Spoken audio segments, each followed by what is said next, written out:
আসসালামু আলাইকুম ওৰহমাতুল্লাহি ওবাৰাকাতুহু। আপোনালোকৰ ওপৰত আল্লাহৰ ৰহমত বৰকত আৰু শান্তি বৰ্ষিত হওক। এয়া মই কাইদা পঢ়াব খুজিছোঁ। যিবিলাক মানুহে সৰু থাকোঁতে কাইদা পঢ়িব সময় পোৱা নাই বা ডাঙৰ হৈ পিনি শিকা নাই, কিন্তু আল্লাহ তাআলাই কৈছে কোৰাণ তিলাৱত হৈছে সৰ্বোত্তম নফল ইবাদত। আৰু আমি সকলোৱে যিমানেই স্কুলীয়া শিক্ষা গ্ৰহণ কৰোঁ, ডাক্তৰ ইঞ্জিনিয়াৰ হওঁ, যিমান ডাঙৰ ডাঙৰ মানুহ হওঁ, কিন্তু কোৰাণ শিক্ষা নাথাকিলে তেখেতৰ জীৱনটো বৃথা। কোৰাণ শিক্ষা কৰিবই লাগিব, ধৰ্মীয় শিক্ষা।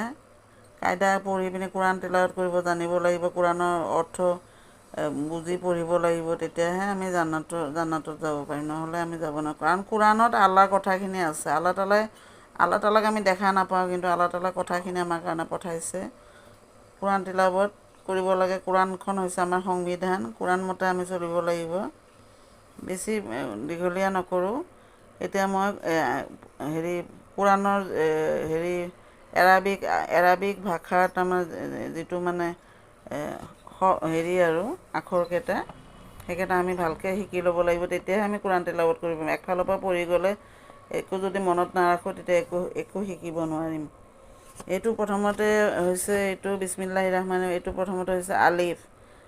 আখৰটো মনত ৰাখিব লাগিব। তাৰপিছত বে, তে, চে, জিম, হে, খে, ডাল, জাল, ৰে, জে, চিন, শ্বিন, স্বাদ, দুৱাত, তৈ, জৈ, আইন, গাইন, ফে, কাফ, লাম, মিম, নুন, ৱাও, হে, গোস্বামী হে, এইকেইটাও হে, তাৰমানে লাম, আলিফ, হামজা আৰু ইয়া।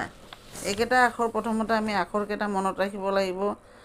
যেনেকৈ অসমীয়াত অ, আ, ইংলিছত ABCD, তেনেকৈ তাৰমানে এইটো এৰাবিকৰ আলিফ বেত আছে। এইটো আমি আখৰবিলাক মনত ৰাখিব পাৰিলেহে আমি কোৰাণ চৰীফ নিজে পঢ়িব পাৰিম। বুজি পাইছে? ভিডিঅ'টো ভাল লাগিলে আপোনালোকে লাইক, শ্বেয়াৰ আৰু কমেণ্ট কৰিব। আজিলৈ আহোঁ।